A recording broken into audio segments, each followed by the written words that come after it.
So guys, hello and welcome to another lecture of rotational dynamics. Basically moment of inertia का advanced application अपन देख रहे हैं. तो question में अपन को क्या करना है, क्वेश्चन पढ़ के दिखा देता हूं मैं आपको. तो suppose that you fill a hollow cylinder of radius capital R and length capital L with some liquid of mass density rho as shown in the figure. Right. So right. Determine the moment of inertia of the liquid about the axis of the cylinder. तो cylindrical axis के about इस figure का moment of inertia calculate करना है अपन को. तो moment of inertia का basic formula क्या है, डीएम इंटू आर परपेंडिकुलर का स्क्वायर. सिलेंडर गिवन है तो बेसिकली अपन सिलेंड्रिकल कोऑर्डिनेट्स यूज करेंगे. कार्टेशियन कोऑर्डिनेट्स में बहुत ज्यादा लंबा हो जाएगा मेथड, उससे नहीं करना है अपन को. तो यहाँ पे स्पेसिफिकली सिलेंड्रिकल कोऑर्डिनेट्स ही करेंगे.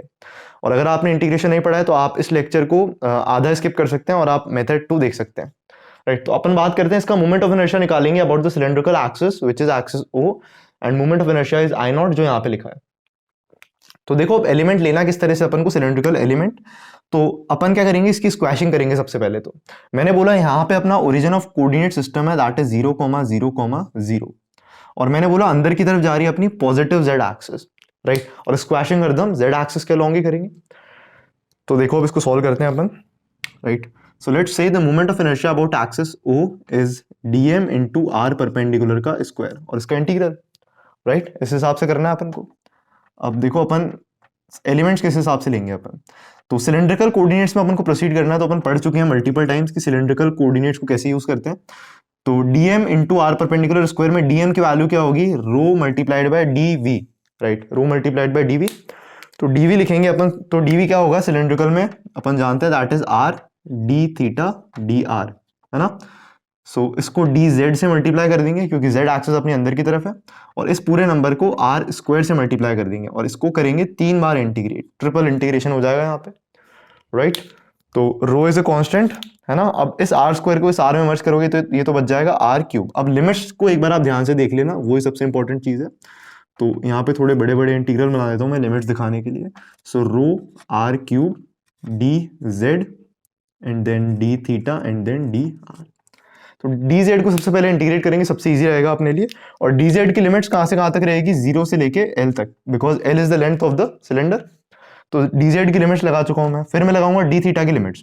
तो d थीटा की लिमिट्स लगाएंगे तो यार देखो मैं इस वाले डायरेक्शन में थीटा को पॉजिटिव ले रहा हूं. Right. This is plus some angle theta.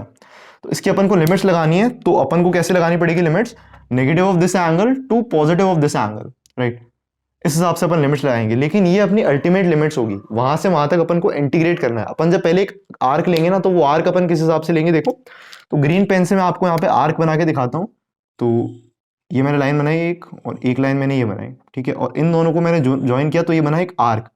Right. इस आर्क की जो थिकनेस होगी ना, ये जो थिकनेस मैंने आपको दिखाई है, ये thickness, this thickness is dr, because this is polar plane. This is polar plane. Z axis के अबाउट अपन स्क्वैशिंग कर चुके हैं. तो dz खत्म हो चुका है, पिक्चर से बाहर निकल गया है. तो अपनी जो लिमिट्स होगी फिलहाल यहाँ से लेके यहाँ तक की, वो लिमिट्स क्या क्या होगी. सो वो लिमिट्स लेगी अपनी, ये एंगल अगर अल्फा है तो ये एंगल भी अल्फा है. और क्योंकि क्लॉकवाइज डायरेक्शन को अपन पॉजिटिव ले रहे हैं तो लिमिट्स माइनस अल्फा से प्लस अल्फा लगेगी. यहाँ से यहाँ तक की डिस्टेंस कितनी है, h है. तो ये डिस्टेंस कितनी है, इस डिस्टेंस को मैं बोल रहा हूँ फिलहाल के लिए small r. Right. That is small r. So alpha की जो वैल्यू होगी that will be cos inverse h by small r. So differentiate between small r and capital R. Difference है. कैपिटल R पूरे सिलेंडर का क्या है, radius है. Small r पे जाके अपन ने dr का स्ट्रिप लिया, तो that is the differential element. Right. तो d थीटा की जो लिमिट्स होगी वो होगी minus of cos inverse h by r से लेके plus of cos inverse h by small r. Right. That is small r. ये इंपॉर्टेंट चीज है, कैपिटल R मत लिख देना वहां पे. अब बात करते हैं dr की. तो h से लेके कैपिटल R तक अपन को सारी स्ट्रिप्स मिल जाएगी. ठीक है. और आपको और अच्छे से देखना, तो देखो यहाँ पे ये जो एलिमेंट है, ये एलिमेंट 2D पोलर एलिमेंट है. राइट. इसका जो एरिया है that is dr multiplied by r d theta. और अंदर की तरफ देखेंगे तो dz है, स्क्वैशिंग कर लिया. So this is equivalent to a disc. Right. तो डिस्क के सेक्टर में से ट्राइंगल को माइनस करेंगे तो अपने को ये पोर्शन मिलेगा जिसकी सरफेस मास डेंसिटी कितनी होगी, rho times L, where rho is the density of the liquid. Squashing का कंसेप्ट बहुत इंपॉर्टेंट है, वो अपन कर चुके हैं यहाँ पे. तो rho R cube dz d theta dr. Limits लगाने के बाद में अब बस इंटीग्रल को इवैल्यूएट करना है. तो अब आप बोर्ड पे ध्यान से देखते रहिए. राइट. This is h. तो आओ इसे सॉल्व करें. तो रो तो कांस्टेंट है ही अपने पास में। सबसे पहले dz के रेस्पेक्ट में इंटीग्रेट करेंगे और l की लिमिट लगाएंगे तो कितना बचेगा l, so this becomes rho into l। फिर d थीटा के रेस्पेक्ट में इंटीग्रेट करेंगे तो क्या आएगा, d थीटा को इंटीग्रेट करोगे तो आएगा थीटा, लिमिट्स लगाओगे this the minus minus of this, so 2 times cos inverse h by r। तो फाइनली जो अपना आई नॉट आएगा जिसमें से देखो क्या क्या कॉमन हो चुका है, तो 2 rho l and cos inverse h by r, right. ये सब अपना बाहर निकल चुका है, 2 रो l बाहर निकल चुका है और अंदर की तरफ बचता है ये, और अब बचेगा ये इंटीग्रल अपने पास और इस तरफ बचता है r cube into d are. इस हिसाब से ही हो गया है। और डी आर की जो लिमिट्स होगी वो होगी small h to capital r। Small h पे अपन को स्मॉल h पे जो है अपन को h लेंथ का सर्कल मिल जाएगा, समझ गए। h लेंथ का सर्कल बनाओगे, देखो ये h लेंथ है, इस h लेंथ का आप सर्कल बनाओगे तो यहाँ पे एक पॉइंट आर्क मिलेगा आपको, तो उस पॉइंट आर्क से लेके इस कैपिटल R वाले आर्क तक इंटीग्रेट करेंगे, इसलिए h से लेके r तक की लिमिट्स लगी है, राइट। अब आई नॉट को अपन सिंप्लीफाई करते हैं, यहाँ से स्टार्ट करते हैं, राइट। तो क्या क्या कांस्टेंट चीजें हैं, तो 2 रो l सब कुछ कांस्टेंट है, इसको मैं बाहर ले चुका हूँ। केवल इंटीग्रल जो बचता है that is r cube multiplied by cos inverse of h by small r into d are. Small r की लिमिट से h से लेके कैपिटल R तक। अब यहाँ पे लगाएंगे अपन इंटीग्रेशन बाय पार्ट्स, पहले भी यूज कर चुके हैं। तो इसका डेरिवेटिव अपन को पता होता है तो इसको बोलते हैं फर्स्ट फंक्शन, इसका इंटीग्रेशन पता होता है तो इसको बोलते हैं अपन सेकंड फंक्शन। तो केवल मैं इस इंटीग्रल को इवैल्यूएट करने में अब इच्छुक हूँ, ठीक है। तो केवल मुझे ये चीज निकालनी है, तो इसका जो इंटीग्रल होता है उसको मैं बोलता हूँ लेट से आई बोल देते हैं, इसको कुछ भी बोल दो। पहला फंक्शन एज इट इज, दूसरे का इंटीग्रल, लिमिट्स लगाओ h से कैपिटल R तक, नेगेटिव साइन, पहले का डेरिवेटिव, तो cos इनवर्स x का डेरिवेटिव कितना होता है, -1 upon root of 1 minus x square, so -1 upon square root of 1 minus x square, जहां पे x की वैल्यू कितनी है h बाय r, आए समझ में। और फिर चेन रूल लगाएंगे तो h बाय r का डेरिवेटिव करना पड़ेगा, तो वो आएगा -h बाय r स्क्वायर। तो पहले का डेरिवेटिव सक्सेसफुली हो चुका है, दूसरे का इंटीग्रल r की पावर 4 अपॉन 4 डी आर तो है ही, लिमिट्स h से लेके कैपिटल R तक है। अब बात करते हैं आई जो होगा that is going to be, तो कैपिटल R रखोगे यहाँ पे, तो कैपिटल R की power 4 upon 4 into cos inverse h by capital R। देखो उधर वाली टर्म अपन को मिल चुकी है, एक फर्स्ट टर्म ब्लू से जो लिखी है ना, और माइनस इस स्मॉल r की जगह आप जब h डालेंगे, स्मॉल r की जगह जब आप h डालेंगे तो cos इनवर्स 1 कितना हो जाएगा 0, बिकॉज cos 0 इज 1, तो ये वाली टर्म हो चुकी है 0। अब इस माइनस माइनस को कर दो आप प्लस, तो ओवरऑल माइनस साइन ही बचने वाला है, यहाँ पे नेगेटिव साइन मैंने लगाया। अब देखो r स्क्वायर का जो रूट होता है दैट इज r, और ऊपर r की पावर 4 ऑलरेडी है, तो बचा r की पावर 5, तो r की पावर को 5 को डिवाइड करो r स्क्वायर से, तो कितना बचेगा r क्यूब, एक h वहां पे ऑलरेडी है, सो this is h r cube, है ना। एंड बाहर ले रहा हूं मैं 4 को, that is a constant, square root of r square minus h square d r, limits change नहीं होगी, h से लेके कैपिटल R तक है।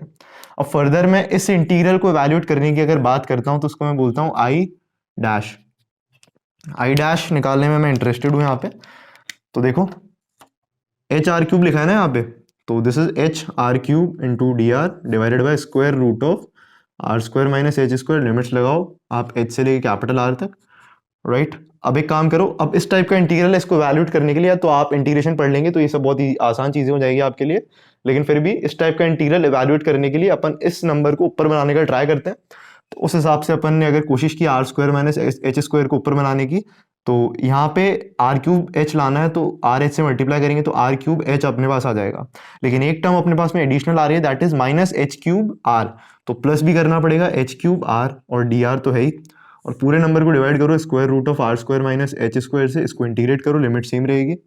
अब इसको इससे डिवाइड करोगे तो आएगा h r into square root of r square minus H square into d r, ये पहला इंटीग्रल, लिमिट्स एच से कैपिटल आर, प्लस दूसरे इंटीग्रल में भी h cube common, h cube constant है, तो बचेगा अपने पास में क्या, r d r divided by square root of r square minus H square, इसका भी इंटीग्रल एच से लेके कैपिटल आर तक डी आर लिमिट है।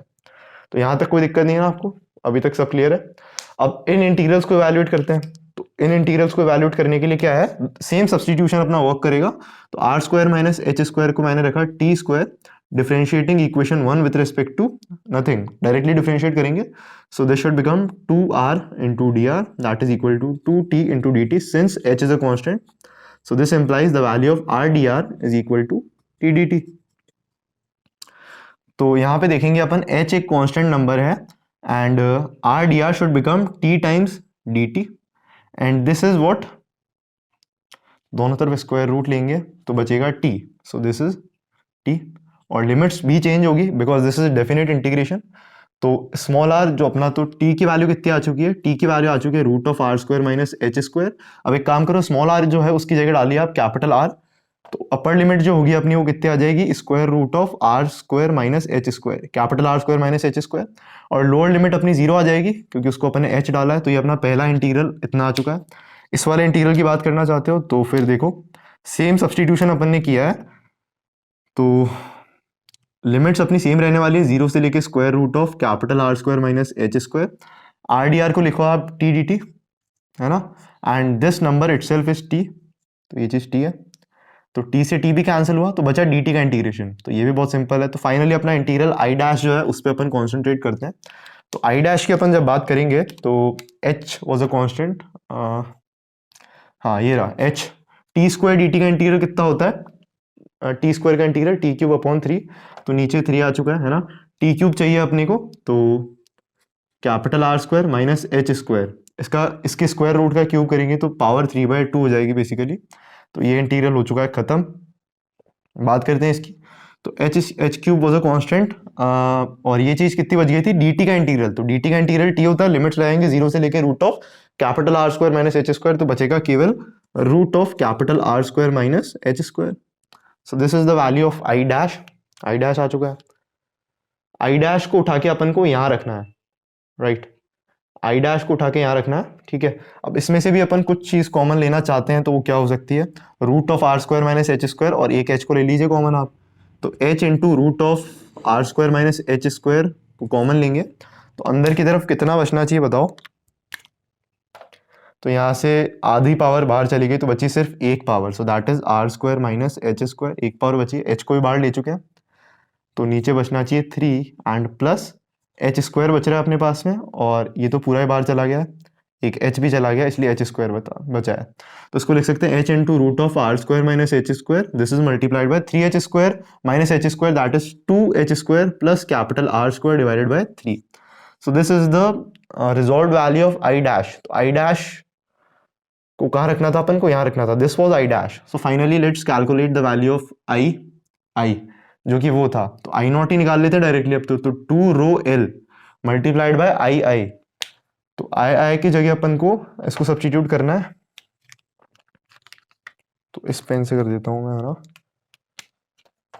या तो कैपिटल आर की power 4 upon 4 into cos inverse of h by capital r minus 1/4 times I dash, right, हाँ, तो 1/4 टाइम्स आई डैश रखना अपन को, तो आई डैश की वैल्यू आपको रखनी चाहिए यहाँ से उठा के, so this becomes h into square root of r square minus H square multiplied by 2h square plus capital R square. This is divided by 3. So this is the final answer. पूरा ही लिख देता हूँ उसी form में, है ना, ठीक रहेगा। तो आई नॉट की फाइनल वैल्यू जो अपनी आ रही है that is rho L capital are की power 4 cos inverse H by R, और नीचे आना चाहिए 2, तो 2 2 हो चुका है 4, सो और इस वाले से ये कैंसिल करोगे तो 2, तो 2 3 becomes 6 into square root of capital R square minus H square into 2H square plus capital R square, and 1H was already there, so this should match with the given answer, and rho L is already there, तो यहाँ पे लिख दीजिए आप rho L, so rho L capital R की power 4 cos inverse H by R minus 1/6 rho LH root, और ठीक है, so this is the answer, right? So this was cylinder with liquid, so very amazing problem, not because कि इसमें integral involve हो रहा है, physics भी involve हो रही है, अपन स्क्वैशिंग की है, राइट, तो पहले डीजेड के रिस्पेक्ट में अपन ने इंटीग्रेट किया तो वो डिस्क में कन्वर्ट हो चुका है, फिर बाईपास लगा के अपन ने नॉर्मल इंटीग्रल निकाल लिया। अब अगर आप इतनी मेहनत नहीं करना चाहते हैं तो एक और तरीका है जिसमें अपन को थोड़ा दिमाग लगाना पड़ेगा, एंड दैट इज वो तरीका मुझे ज्यादा पसंद आया, ठीक है, ये तरीका भी अच्छा है, तो आपका इंटीग्रेशन अच्छा है तो आप इसको हार्डली 1 मिनट में आप इसको कर सकते हैं, या 1.5 मिनट तक टाइम आप इसको कर सकते हैं, 1.5 मिनट में, राइट। तो अपन बात करते हैं अब इसके मेथड नंबर 2 की, right, so let's see that in action.